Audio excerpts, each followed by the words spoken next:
Hoy vamos a hablar de Wolfgang Goethe. Wolfgang Goethe, que es un niño prodigio, termina siendo como el centro de sus padres, que realmente lo tratan divinamente. El padre deja todas sus ocupaciones para atender su educación. Es con el rigor alemán típico de esa época, en Frankfurt, pero súper amoroso, súper cariñoso. Y bueno, la madre es un enema Goethe, la madre lo llena de historias imaginativas. O sea que él nace con una situación psicológicamente muy privilegiada, educativamente muy estimulado y sin problemas económicos. Bueno, y además tiene un talento muy grande, natural. Digamos que está la bidimensionalidad humana claramente manifiesta en cuanto a su talento natural innegable, pero fuertemente estimulado por el entorno. En la escuela se aburre bastante, en las materias que le va mal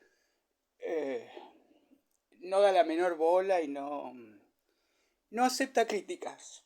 Es un consentido que no acepta críticas desde mucho antes de tener éxito, de tener reconocimiento, de ser considerado la superestrella de la literatura, por el Werther.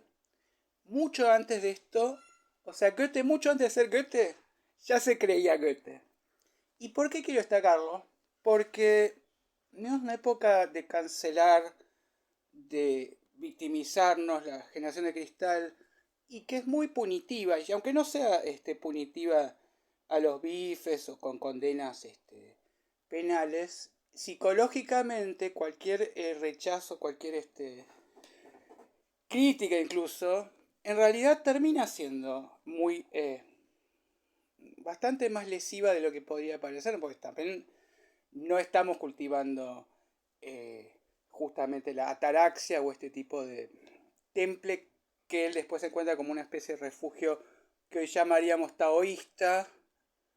Es una combinación interesante lo que él hace, pero realmente no es una cosa original, no le aportó nada a la meditación, mindfulness o al budismo zen.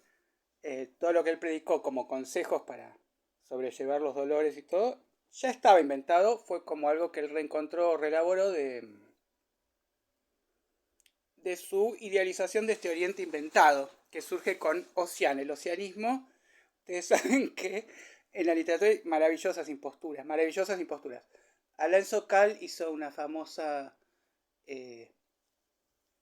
como falsa, un paper científico, todo trucho, todo inventado, y lo logró publicar en Scientific American como si fuera ciencia. Y entonces demostró que son los chantas. Después sacó, bueno, está el poeta César Tiempo, sin decir que era una impostura, se puso en la voz, en la piel de una prostituta polaca, y entonces escribió unos poemas como si fuera una prostituta polaca, le llovieron ofertas de matrimonio para redimirla. Eh, Hay una impostura intelectual muy severamente castigada en Alemania de un sobreviviente del holocausto que en realidad nunca había sido eh, prisionero, o sea, lo escribió en una hamaca paraguaya en Honolulu, y eso es imperdonable, los alemanes lo quieren fusilar. Así que hay límites para lo que es la imaginación en cuanto a este aspecto moral. Los alemanes, bueno, la manera de elaborar su pasado tan manu militari, acá no la podríamos tener. Esta represión severa, no se puede mencionar a Hitler. Ahora, por ejemplo, las patentes en Alemania, no puedes tener una patente que tenga SS, ¿no? Está bien, porque las SS eran un ejército. No puede ser SA también, porque era la cúpula que cubría Hitler. Tampoco puedes tener AH, porque claro, son las iniciales de Adolf Hitler. Bueno, muy bien, entendido. Pero tampoco, y hay una lista como de 580 combinaciones y de números. Por ejemplo, vos no debes tener del 18. ¿Por qué? Porque el número 1 es la primera letra del alfabeto y el 8 es la H. Queda H. Entonces estás aludiendo a Hitler. Todo finalmente están como haciendo un recordatorio después, una serie de fechas. En fin. Los alemanes tienen una manera tan fanática de hacer todo que por eso se ha dicho siempre como que Goethe les encanta que sea su representante, porque Goethe tiene una mente abierta, es como cosmopolita, no es nacionalista, ¿no? Y además está un poco el mito, yo diría, de que es el último sabio completo. ¿En qué sentido? Bueno, Leonardo da Vinci no solo pintaba, sino que diseñó, qué sé yo, eh, muchos inventos, le interesaba la ciencia, consiguió ir a la morgue, ver cómo eran los cadáveres, la anatomía, estudió muchas cosas. Eh, y Goethe también, no es que él se consideraba un mero escritor. Cuando a Freud le dan el premio Goethe, se enoja porque no son escritores de ficción. Espera el premio Nobel, algo científico. Y Goethe, bueno, hace sus grandes. Tiene un gran interés por todo. A todo lo que hace, lo hace a conciencia. Entonces se mete y uno dice: ¿Pero cómo? La literatura te está esperando. Solo escribiste el Werther. ¿Qué estás haciendo?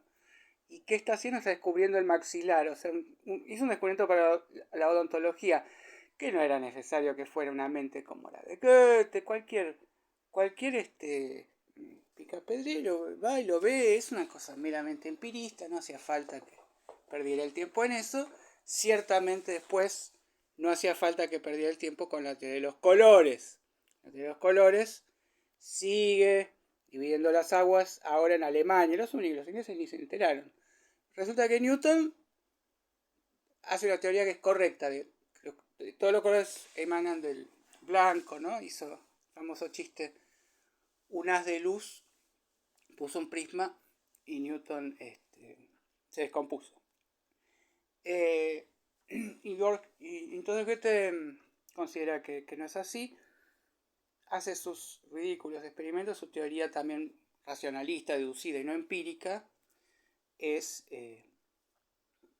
una idiotez. Pero ahora un grupo de alemanes bien nacionalistas dicen que Goethe, para otros aspectos, para determinados anteojos, todo sí tiene razón. Bueno, la teoría de los colores de Goethe, por lo menos la ciencia occidental no la ha tomado como válida en lo más mínimo. Así como no ha tomado la teoría de la mónada de Leibniz, que también se había propuesto un poco competir con Newton, y ahí era un poco una decisión como decir, bueno, vamos con Peirce o vamos con de Saussure, pero cualquiera de las dos nos sirve, nos lleva un poco al mismo camino. Caso de la teoría de los colores de Goethe no la ven. Schopenhauer, la madre de Goethe era amiga de la madre de Schopenhauer, pero era una madre amorosa la de Goethe. La de Schopenhauer es la culpable de su misoginia. Cuando lo conoce, porque bueno, Goethe, vamos a contar rápidamente su vida, sobre todo deberíamos demorarnos bastante en el joven Goethe, porque del viejo no hay tanto que decir. El joven Goethe, muy precoz, bueno, se enamora terriblemente de una mujer comprometida. Y bueno, y enamorado de otro. Sufre horrores y decide escribir esto y escribe el Werther. Y el Werther goza de un éxito inmediato, gigantesco. Es como una voz que representa a la juventud. Hoy no sé con qué lo podemos comparar. O sea, es un libro de culto entre los jóvenes, pero mucho más de lo que fue, digamos, Salinger de Catcher in the Rye, o de lo que fue Demian después, o de lo que fue... sí, no sé con qué compararlo. Realmente como con una Beatlemanía o como... No sé, realmente no hay un caso similar en la historia. Sí, no es como Castañeda. No, realmente se sienten terriblemente representados los jóvenes. Bueno, incluso algunos se consustancian tanto que se produjo una ola de suicidios. En general, el suicidio sí hay que no nombrarlo. A Hitler yo diría que lo pueden nombrar tranquilamente porque no podemos generarnos un Hitler por suerte y no hay peligro, digamos. Pero en general los suicidios no no tratan de ocultar. Cuando se mató Kurt Cobain, hubo una gente que lo quiso acompañar, digamos, se mató. Suicidio es contagiado. Entonces, es como si todos nosotros todos los días luchamos para no ceder a la tentación de suicidarnos, digamos.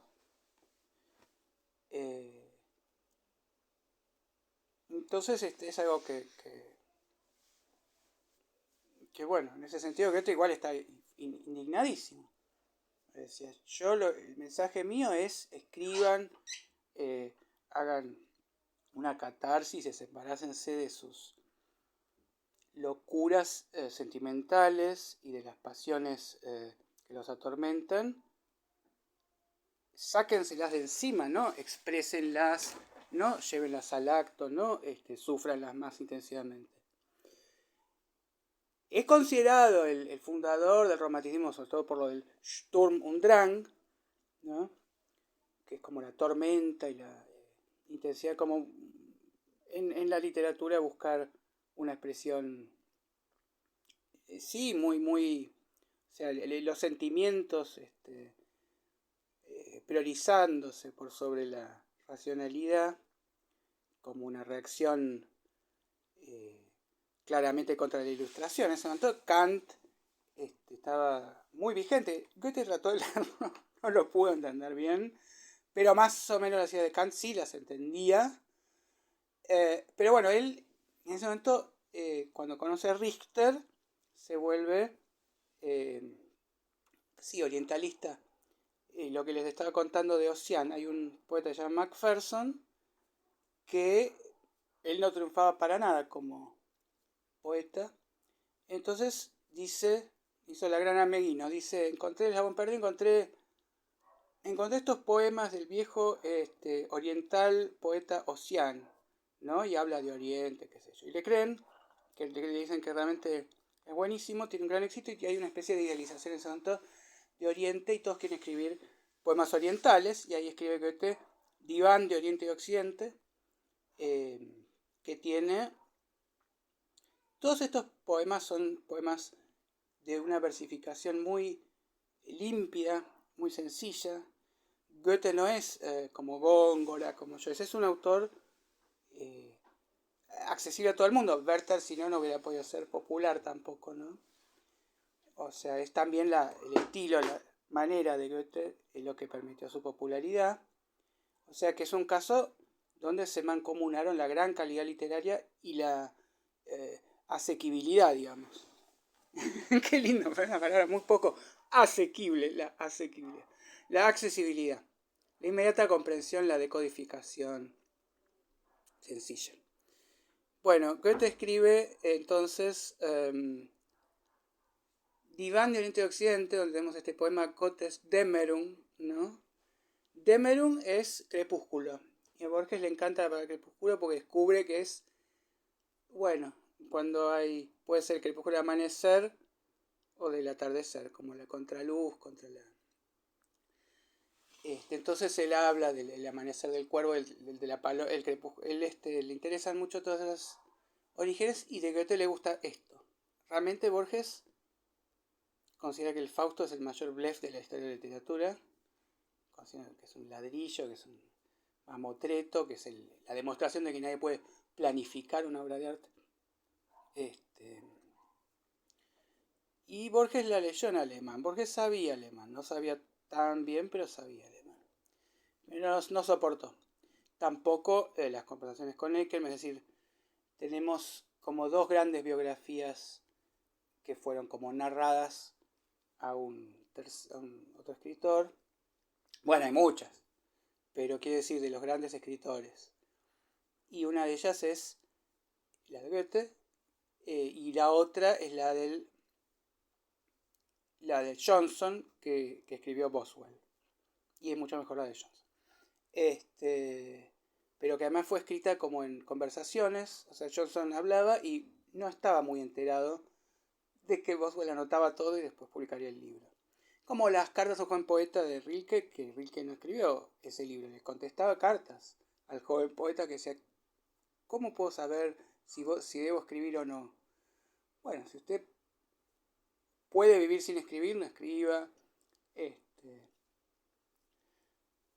Toda esa idea de bucear en su interioridad que tiene Rilke está en Goethe. Goethe es el primero en predicar a favor de esto y en insistir en que hay que ir a favor de la propia naturaleza y que si no te gustan las matemáticas y si te gusta dibujar, dibujá y que te apoyen a dibujar y que nadie te rompa las pelotas con que tenés que compensarlo y saber matemáticas. En muchos sentidos, bueno, una cosa que yo quería destacar entonces, primero que nada, Iván de Oriente y Occidente es el nombre actual de lo que está Daniel Barenboim, porque busca unir a Palestina con Israel. Borges dos veces traduce el castellano, algo que le gusta al otro idioma, ¿no? Una cuando hace para el título de su libro de poemas The Maker, el hacedor. La otra es cuando hace la traducción del poema de Goethe, de Merón, que dice: ya las lustrales aguas de la noche me dejan, ¿no? Las rosas dejan de ser las rosas y pasan a ser la rosa, ¿no? Como el arquetipo platónico. Y entonces, para definir el crepúsculo al atardecer, dice: lo cercano se aleja. Mejor lo dijo Goethe, parte del verso es: mejor lo dijo Goethe, lo cercano se aleja. Porque en el poema Goethe dice: alle Nähe wird zur Ferne, toda cercanía deviene lejanía. Y después lo llaman de Surkamp, de la editorial alemana, y dice: ¿cómo podemos traducir al torpe, tosco idioma alemán su belleza? Y dice: pero si esto lo traduje el alemán, boludo. Bueno, Goethe entonces se vuelve también masón y se vuelve sí, como un poco ocultista, igual que Newton, digamos. En ese momento hay también esta creencia en la magia y en la religión, en una religión, en una gran espiritualidad y una gran religiosidad, pero es un poco una revelación, digamos, él no era estrictamente ni protestante ni católico, era más bien, él habla siempre de los dioses, es decir, muy místico, pero no, sí contra la ilustración, y entonces recuperemos a Dios. Los románticos dicen que tenemos que volver a entrar al paraíso por la puerta de atrás. O sea que los alemanes realmente te pueden prohibir la palabra Hitler porque la palabra Hitler leen a Hitler, pero no ven lo que están diciendo sexualmente con esa metáfora, ¿no? Bueno, pero la idea es que la ilustración peca de, ya la palabra peca es recuperarnos toda la liturgia, peca de entronizar a la racionalidad como si ésta tuviera además el suficiente poder, ¿no? Es decir, además de que les parece monstruoso la fría razón instrumental, no les parece que vaya a llevar a buenos caminos. Es mejor confiar en el corazón o en las tradiciones y los valores. Ese es como un poco el punto después en el cual se basa Adorno y Horkheimer para decir en Dialéctica del Iluminismo que Hitler fue posible gracias a la ilustración, ¿no? Que en realidad es bastante insostenible si no lo piensan con el corazón. O sea, realmente Hitler fue posible gracias al sentimentalismo. Es cierto que algunas cuestiones técnicas, cómo colaboró IBM con los censos, hay varias cosas técnicas donde se usó, digamos, la brillantez para hacer armas, que es verdad que están para una causa equivocada, y en ese sentido sí se puede decir que la mera razón no conduce a la felicidad, pero no fue racional el nazismo. Entonces Goethe inmediatamente, luego de haberse hecho como el mejor escritor del romanticismo, él abjura el romanticismo. Él lo que desea es ser clásico, como decía Oscar Wilde: si no fuera por las formas clásicas estaríamos a merced de los genios. Él abandona entonces mucho tiempo la escritura, consigue un puesto como lo que hoy vendría a ser una especie de ministro. En realidad Alemania no existía como nación, eran como ducados, pero bueno, él ahí se ocupa de casos un poco legales. El padre había querido que él estudie Derecho y él se dedicó a las artes. Pero bueno, un poco ahí, después ahí es donde él se enamora, se casa y tiene a su hijo August. Después tenemos también que decir que, o sea, a nivel humano, no es alguien que nos resulte tan fácil de considerar un hermano, un amigo. Goethe tenía a partir de una especie como de, además de su terrible narcisismo, ¿no? Por más que él no era resentido, no era celoso, a Schiller lo admira y lo invita y comparten una amistad de toda la vida, y la muerte de Schiller lo sorprende y lo afecta mucho, muchísimo más que la de su hijo. A su hijo no le dio tanta bola. Eh, por más que fue alguien que le quiso dar alas y por supuesto eh, fue bastante buen padre en relación a la época, pero no nos podemos identificar mucho con esto. Después, bueno, era muy, muy mujeriego. Si bien se considera que fue mucho tiempo casto, que su primera experiencia, digamos, concreta fue muy tardía, en cuanto a enamorarse y todo, fue muy precoz. Enamorarse, con la experiencia concreta no era precoz. Pero entonces él se enamoraba muchísimo. Bueno, iba bárbaro además con las mujeres, porque imagínense que era, además de todo, un detalle que no dije es que era muy lindo, era hermoso, era un hombre muy guapo, Goethe. Entonces un poco lo tenía todo. Y eso también que él quiso, bueno, viaja a Leipzig un poco para buscar en algún sentido la dificultad. A él versificar se le daba muy fácil. Entonces su ambición necesitaba también un desafío. Eh, bueno, estalla las revoluciones, él ahí también demuestra una actitud que se ha querido defender mucho. Luego, ¿no? Como es alguien que está más allá de esas cosas mundanas y busca lo universal y lo eterno. Pero él, bueno, él creía que con una revolución política, que con un cambio de partido, que con un cambio de gobierno, o con suprimir a la monarquía, no pasaba nada en el corazón del hombre. Hay que cambiar al hombre individualmente por dentro gracias al arte. Y entonces Beethoven lo recontraputea. Bueno, Beethoven, vamos a tener que dar una clase especial de Beethoven porque es muy interesante su evolución, cuando la primera sinfonía todavía está muy cerca de Mozart. En fin, Beethoven es una figura contemporánea, bueno, que también conoce a Napoleón, que lo ve a Napoleón, dice aquí un hombre, Hegel lo ve pasar a caballo y se ve pasar el espíritu absoluto. Hegel también es contemporáneo, tenemos que hablar de Hegel. Y Beethoven le dedica a la heroica. En fin, entonces no es un enamorado de la Revolución Francesa, no es un nacionalista alemán.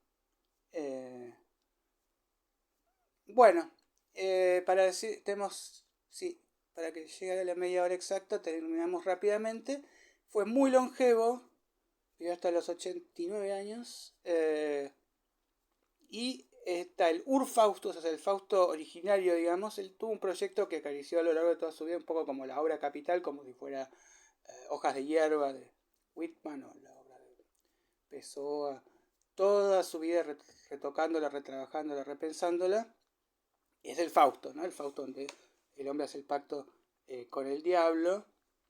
Y es un poco el espíritu, o sea, bueno, vale mucho la pena que ustedes lo lean o vean la ópera, o digamos, no tiene sentido que yo acá lo spoilee, por más que por supuesto no es una cosa de misterio y que ha sido retomada, es una obra conocida por Christopher Marlowe, el contemporáneo de Shakespeare, y después será a su vez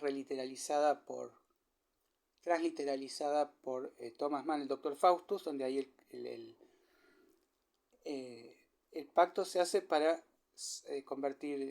crear una nueva música, que es Schoenberg, que es Arnold Schoenberg, es la música dodecafónica, y toda la parte musical de Doctor Faustus, escrito por Thomas Mann, fueron contribuciones epistolares de Theodor Adorno.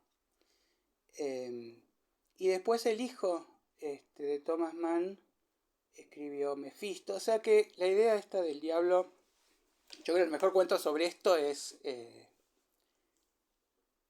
Enoch Soames de Max Verboom. Pero bueno, es una cosa muy común. Se convirtió así en una cosa ya incorporada a la... Como cuando escribe Robinson Crusoe, Daniel Defoe, y empieza todo el mundo a escribir los Robinsones italianos, escribe Julio Verne. Ya empieza a ver Robinson, digamos, todas las versiones posibles y se convierte en un género. Y Goethe, bueno, ¿qué más podemos decir? Sufría a veces depresión, hoy en día diríamos que es depresión clínica, y entonces, bueno, hacía como retiros a la naturaleza, especialmente las piedras, lo calmaban mucho, las rocas, él tenía una mente, algunas cosas muy refractarias. Por ejemplo, Schopenhauer le trató de explicar el idealismo y le dijo, ¿no? Si usted no piensa, el sol no existe. Y dice, no, al revés, si el sol no existe, yo no puedo. No lo entendió. Schopenhauer lo admiraba horrores, incluso defendía la teoría de los colores y toma como ejemplo de la objetivación pura, como que Schopenhauer dice que es el arte lo que nos puede ayudar a entender objetivamente las cosas, poder salir de nuestro yo, y dice que también lo más envidiable es poder tener una capacidad de representarse las cosas, porque no es admirable lo que nos pasa, sino cómo lo podemos narrar. Que en ese sentido Goethe es envidiable, que Cervantes escribe una carta, que podemos estar en las peores circunstancias, siempre y cuando podamos imaginarnos buenas, vamos a estar bien. Y da muchos ejemplos de Goethe como excelencia, ¿no? Y es verdad, antes de Goethe no hay, digamos, escritura alemana, no hay Lessing, no hay escritores alemanes realmente destacables.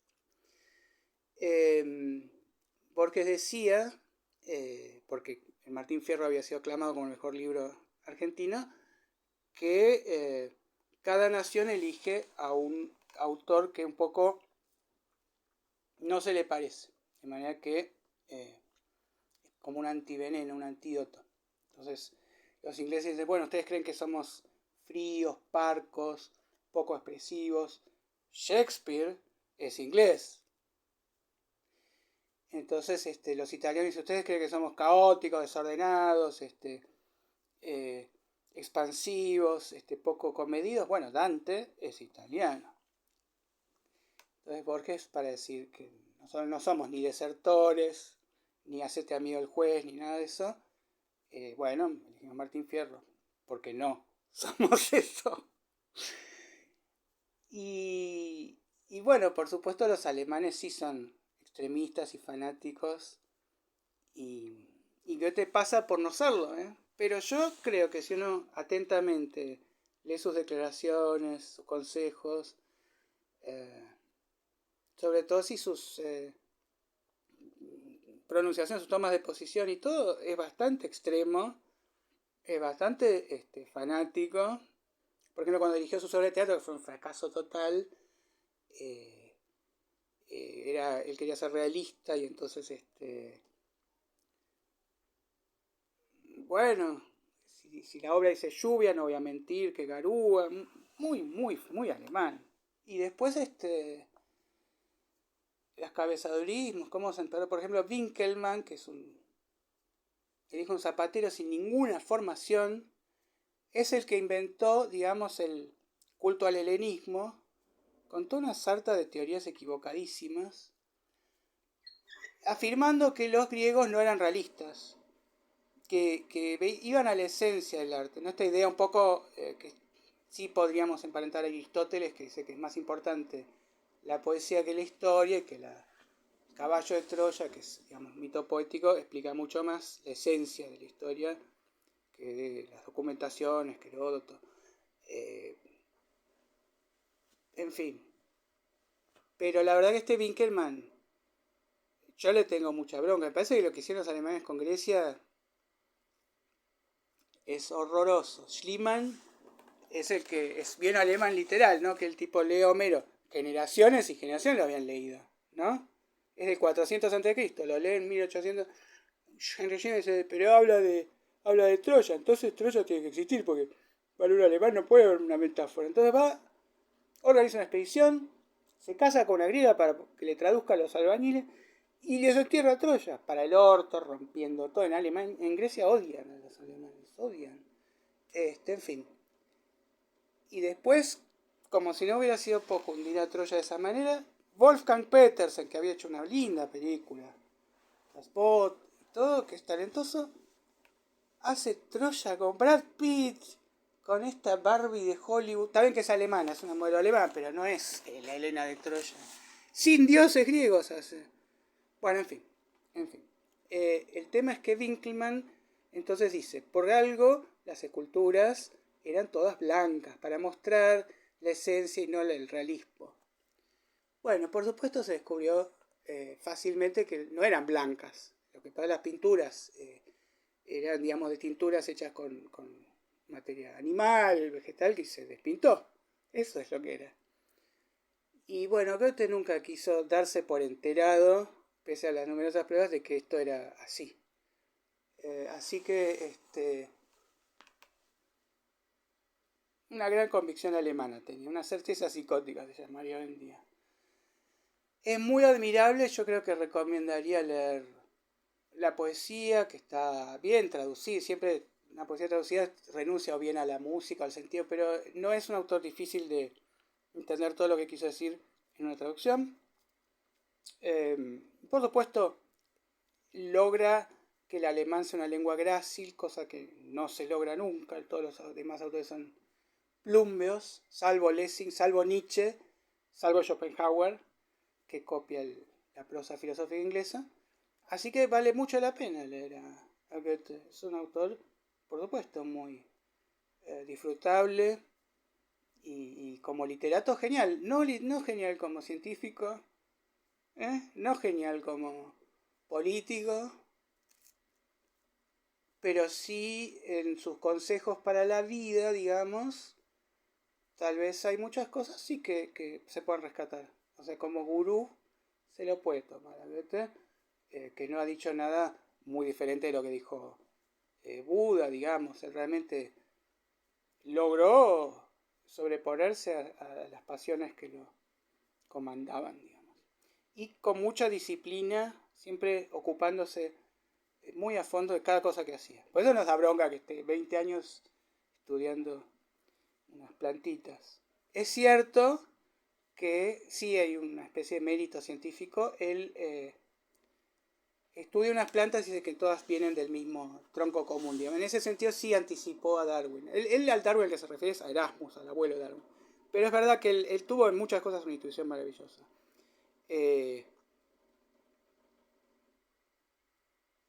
Bueno, uno lamenta, digamos, qué sé yo, que Chomsky no escriba más sobre lingüística, sino sobre la Torre Gemela. A veces los grandes talentos deciden.